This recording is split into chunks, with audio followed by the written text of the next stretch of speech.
the school gate, I witnessed the girl do more than just stalk an upperclassman. She stalked any girl who spoke to him. Through student interviews, I kept tabs on what happened to those girls.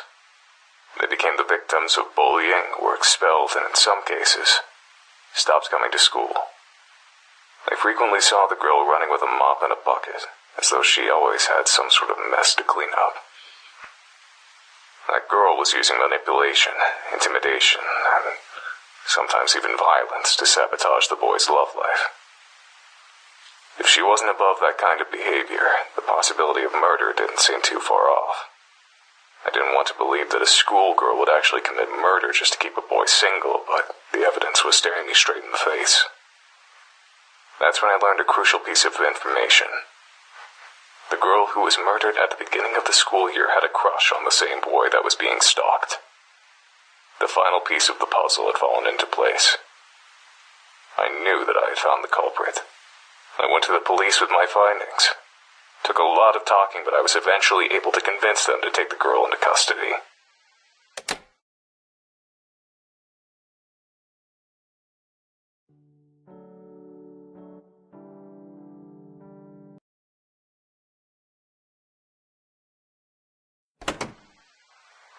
My life was a living hell for about a year, while the trial was still fresh in people's minds.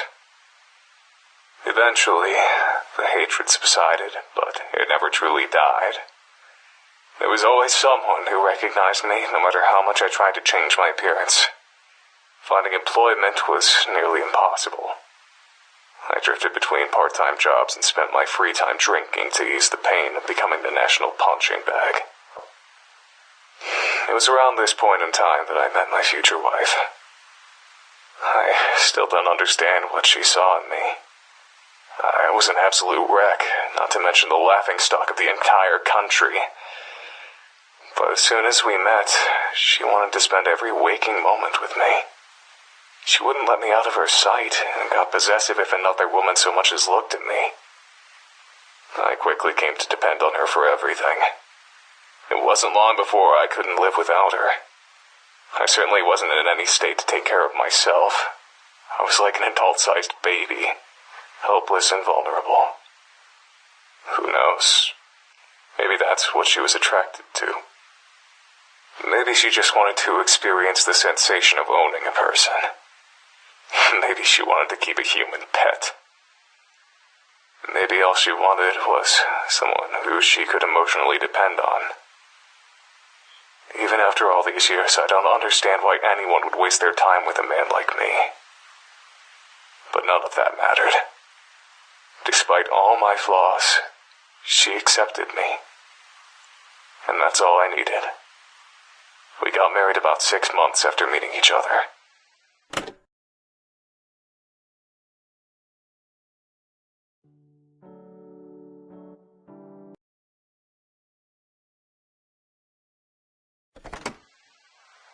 My wife died while giving birth to our only child. I still don't know how I possibly found the strength to keep going after I lost her. I was completely dependent on her for absolutely everything. I could barely take care of myself, much less a baby. Somehow, I managed to make it through those years. But even after all this time, I'm still a deadbeat drunk who can't hold down a job. It was very difficult to love my own infant daughter, knowing that my wife was dead because of her. I'm pretty sure I was a horrible father. She practically had to raise herself, and I never tried to spend much time with her or learn about her interests. Even now, I don't think I know very much about her. I don't even know what kind of person she's turned into. I don't even know what her everyday life is like. I know that she spends all of her time on her computer. She bought it herself. She seems to have a lot of money for someone her age. I'm afraid to ask where it comes from. Sometimes she comes home with blood on her clothing. I can't tell if it's her blood or someone else's blood. I try to stay out of her business. It's partially out of respect for her privacy, but it's mostly out of fear.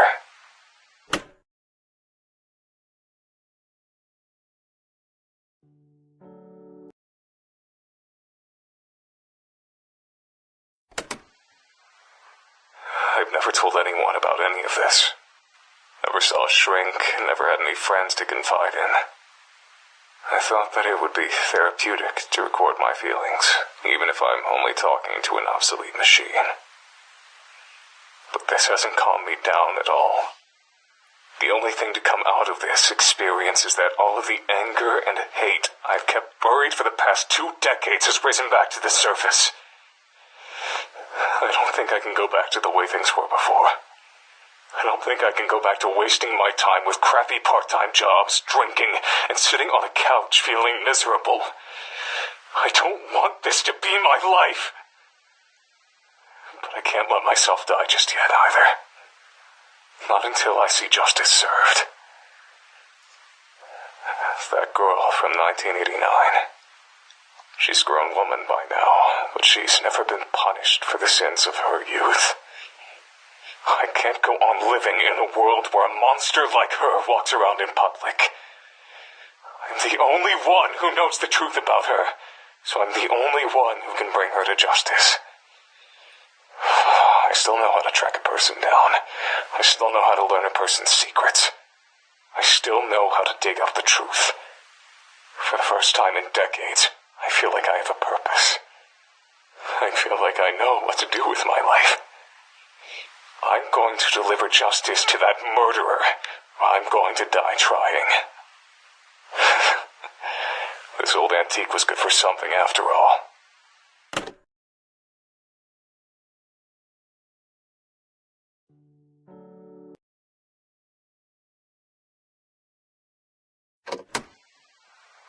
I found her. It wasn't hard. She never even moved out of her hometown.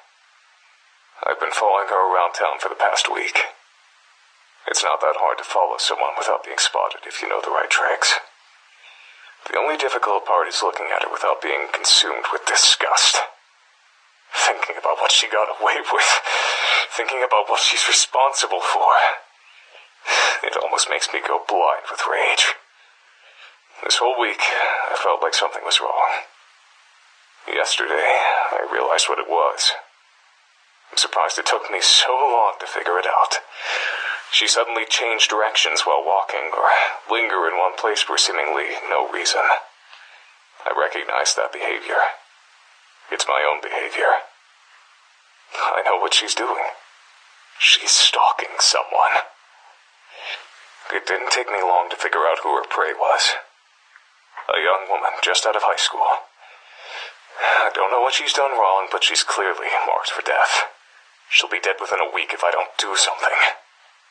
I want to warn her that a killer is stalking her, but I can't repeat the mistakes of the past.